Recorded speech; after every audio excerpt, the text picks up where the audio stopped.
Hello and welcome. My name is Mary Rose Somariba with Natural Womanhood, and today we're sitting down with Elina Berglund, physicist and founder of Natural Cycles, an app that helps women chart their cycles to learn more about their fertility cycle as well as to work as a contraceptive method. This Natural Cycles app has been FDA cleared as a contraceptive by the FDA and the EU. And today, thank you so much for sitting down with us, Elina. Thank you. Thanks for having me. Thank you. And we're so pleased to talk with you more about how this got started. Can you start out by telling us how you personally got interested in this technology of fertility charting? Yes, definitely. I'm originally a particle physicist, and I was in 2012 doing my research at CERN in Switzerland. And at the time, I was myself in need of a non-hormonal, non-invasive birth control method, but I couldn't find any reliable option on the market. But through doing some research, I realized that a woman's temperature changes throughout her menstrual cycle, something that's known for long and well studied, but women used to chart by hand. So I realized that I can use my knowledge in particle physics and statistics and data analytics and apply it to this field to develop this algorithm that is now the backbone of natural cycles to find ovulation and identify fertile and non-fertile days, both to use as a birth control method, but also to plan a pregnancy. That's fascinating. And, I know this summer will be the third anniversary of Natural Cycles being FDA cleared as a contraceptive and CE marked as a medical device in Europe. Can you tell me how many women are currently using Natural Cycles to meet their family planning needs? And what do users tell you motivates them to turn to this app? Sure. So we have about 2 million users registered with the app in 161 countries. So a lot of users, which is very exciting. And most users start using the app because they are in need of non-hormonal contraception. But once they do, usually what they instead then talk about is that they really appreciate that they also got to learn about their bodies and how it works and how empowering that can be. And then, of course, one of our favorite testimonials is when users then have used it to prevent pregnancy for a few years and then ready to try for a baby. And then usually it happens rather quickly. And we've done clinical studies on that. If they use natural cycles before they want to try to have a baby, it on average takes them about just like 2 months to get pregnant because they know their body already and the app knows their body. So they know when they're fertile. And that's, of course, an amazing thing to hear from our users. That is amazing. I do hear a lot about how hormonal women who come off hormonal contraceptives may have a longer period to wait, and that's because of the hormones that can affect their cycle. So that's a great plus about these natural methods.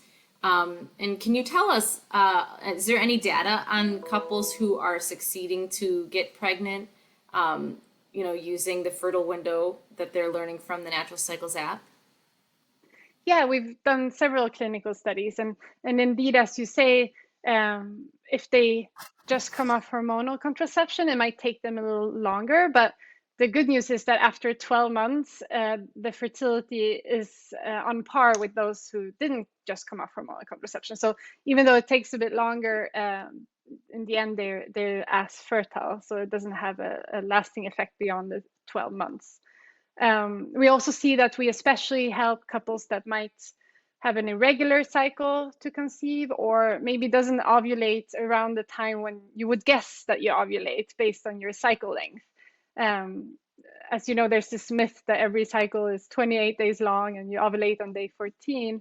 But in some of our studies that we've conducted, we've shown that that's actually very rarely the case. So it's important to know when you ovulate too, since your body is unique and your cycle too. Right, I agree. That's very important information to know. And I know your research has revealed natural cycles to have a typical effectiveness rate of 93% on par with the typical effectiveness rate of the pill. What can you say to any woman who is unsure whether she can trust a method of birth control that isn't a drug?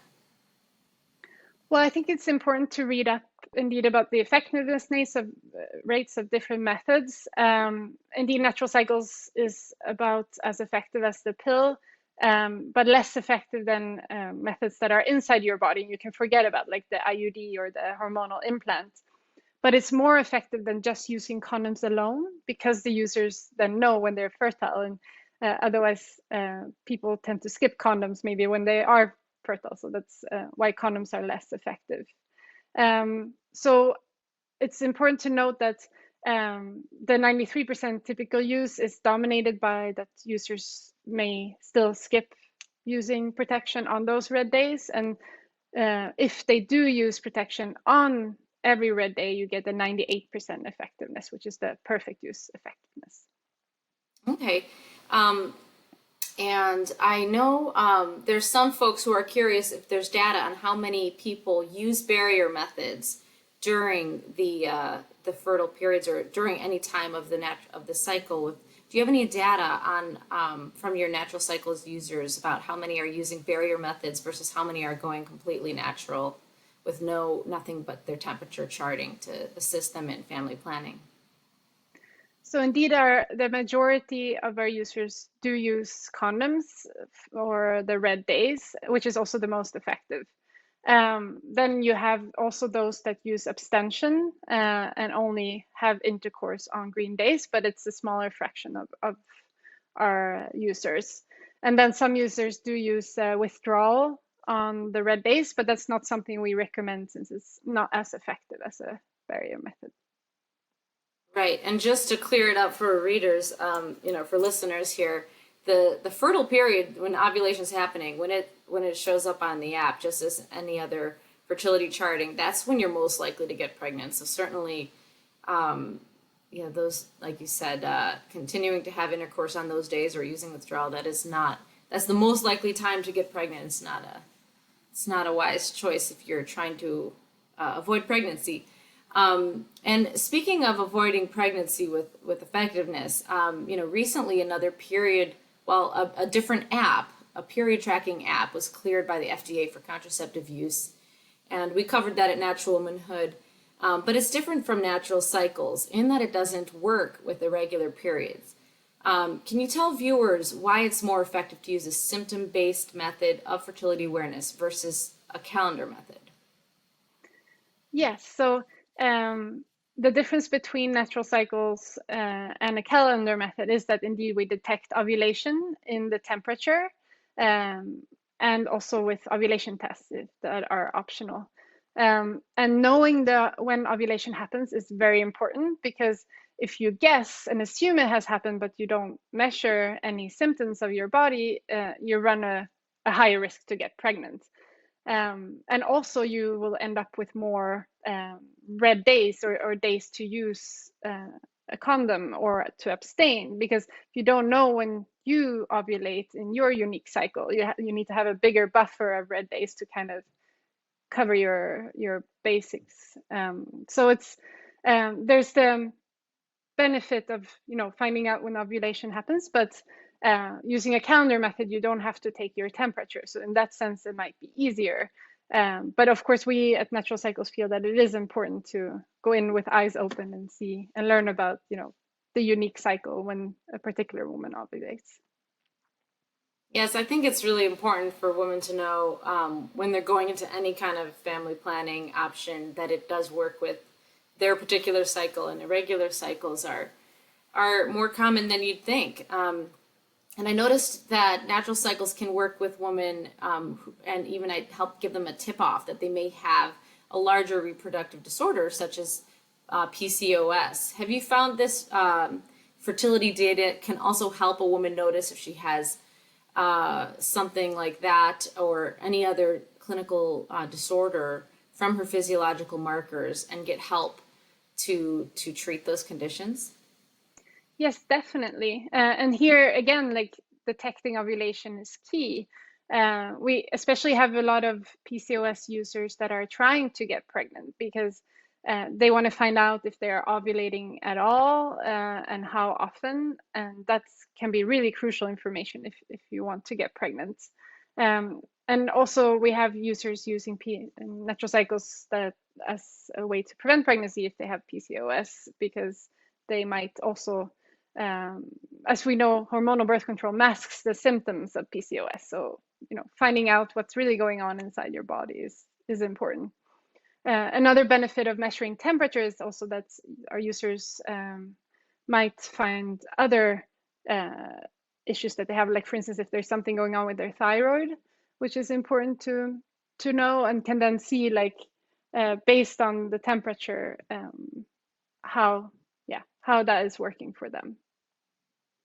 Wow, that's fascinating. I do think it's the more information we can get on women's unique health issues, the better for each woman, and that's precisely what I think is so empowering about these natural methods is that you don't cover up the issue and you can address it head on.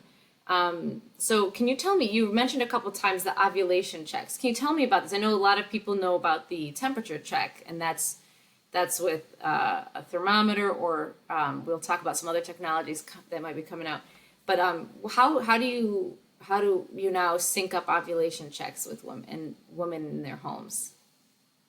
So in our algorithm, in addition to the temperature, you can indeed take these ovulation tests that measure the luteinizing hormones that surges just before ovulation happens. So it's a way to pinpoint the very most fertile days, which is right before ovulation.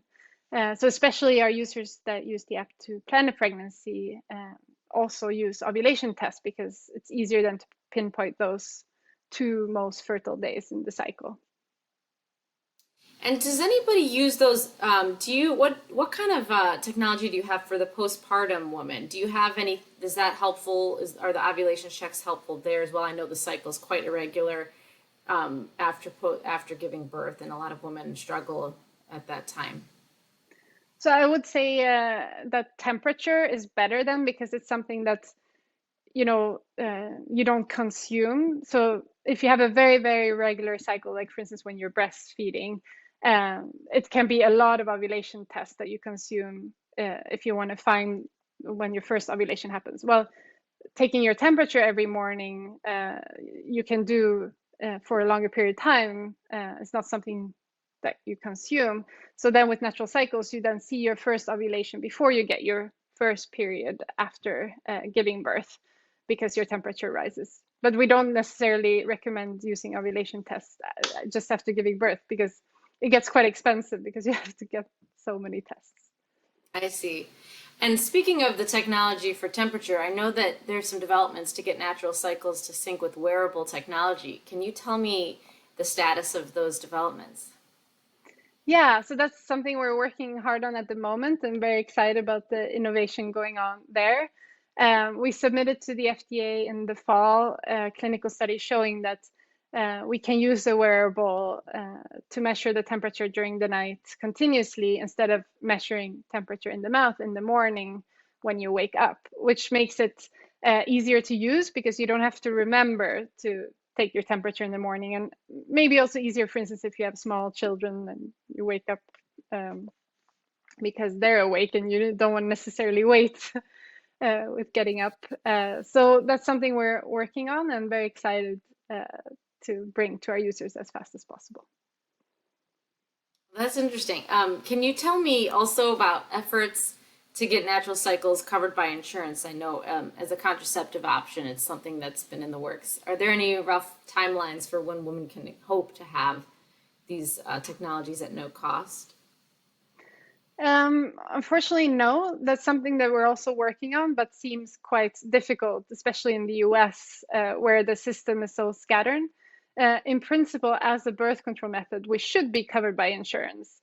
But the system in the US is so complicated, and a lot of it is, in the control of the payers, and you need a specific code that doesn't exist for a product like ours. So unfortunately, I think it might take a long time before we get there, but we will keep trying. I know many women have told me they feel a sense of empowerment as they learn more about their body and fertility, and I am sure you hear that at Natural Cycles. Can you explain a little bit why you think that may be? Well, I think, really understanding what's going on inside is empowering. And that's maybe not just when it comes to your cycle. I think in the future, we will know so much more about our bodies and take preventive measures if something is about to go wrong, rather than, getting treatment for something that already went wrong. So getting that insights of when you're fertile, when you ovulate, when you have PMS, when your period is coming, really puts you in a sense of empowerment and control, which I think is really important because, I think many women out there maybe struggle with mental health issues and, have problems and they don't know why that is. And if we can help them, that's of course something that we really want to do. Yeah. Yeah, a lot of mental health symptoms I hear coming out of, like the most common symptoms of hormonal contraceptives, and allowing women to get to the bottom of those. But also, if they just have cycle issues, it's just so helpful to learn more about what cycle issues could be treated that could resolve those. Um, do you have any impactful stories, like any of the most, moving stories you've heard from users of natural cycles that you could share with us that helped you feel really like your work is making an impact on women's lives?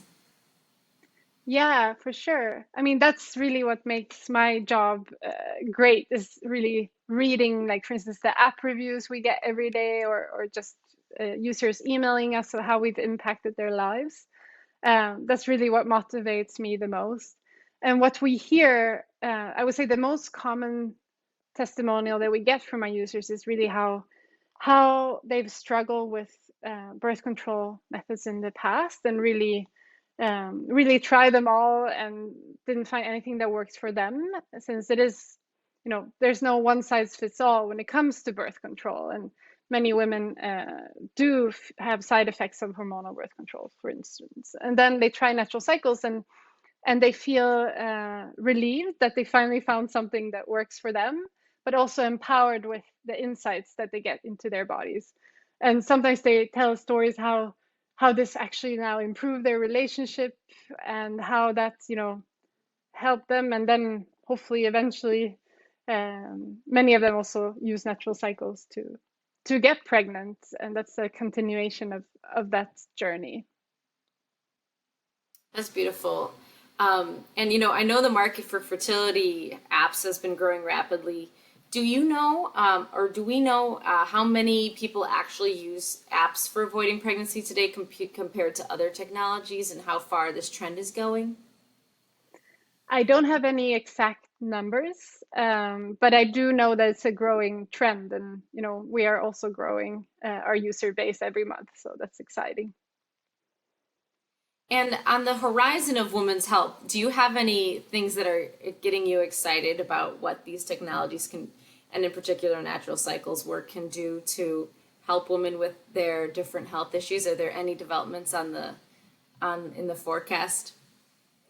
Yeah, definitely. As I mentioned, like, improving our hardware with a continuous measurement wearable, I think can also collect even more types of data than we do today with just a single temperature point, that can reveal even more information about a woman's body and their health. I think one topic that is very interesting, that I think could then be more promising together with that wearable technology, is menopause, because it's a topic where, it's still taboo. It's still with a lot of misinformation, not a lot of education around for women. And I think that's something where we can really make a difference with, an app with digital technology. So that's something that we hope to be able to tackle also in the future. That's great. Yeah, we get a lot of questions at Natural Womanhood also about trying to just make sense of menopause, because there are those different times of woman's fertile journey that are more difficult to understand what's going on. So that's very helpful to continue to bring open our eyes to what's happening biologically for each individual woman at that time. How about other areas like other disorders or other health issues that women encounter in their fertility journeys? Is there any research on the horizon that you could tip us off or give us a little glimpse of what might be studied in the future with your work? Yeah, we are about to publish another paper on fertility and what affects time to pregnancy. But since it's not published yet, I unfortunately cannot reveal exactly what's in the paper. But stay tuned because, yeah, more research is coming out soon. That's exciting. And is there any research or work on what helps? Did you just say that one was about maintaining pregnancy, No, or about getting pregnant. okay? How about for maintaining pregnancy and avoiding miscarriage? Is there anything on that you've learned through the research at Natural Cycles? Yeah, that's something we also looked into, and we do, yeah, we try to build a product around it, but we haven't yet found something that is good enough to release to our users because, for us as a medical device, quality is really key.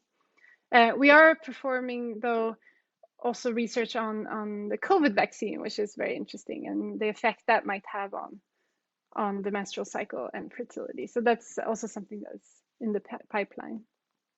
Okay, well, we'll definitely love to keep in touch about those developments because they sound very interesting.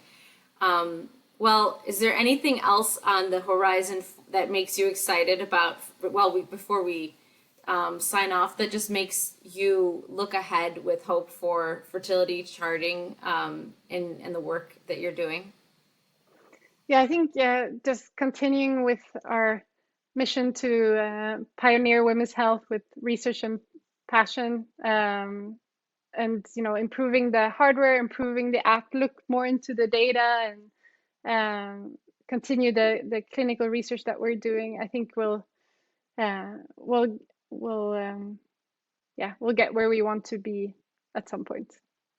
Well, I can't help but thank you for your hard work in this area to just bring much more attention to these things and bringing it to the FDA being the first cycle-related contraceptive opportunity for women in the United States and beyond. And so, thank you for your work. And before we sign off, can you tell listeners and viewers where they can find out more about Natural Cycles? Yeah, go to naturalcycles.com and read all about it. Or you can download the app in the App Store or Google Play. Well, thank you, and thank you all for tuning in. And I hope you found this information as helpful as I have, and that you share it so more women know about their options. And for all things fertility health, visit us at naturalwomanhood.org.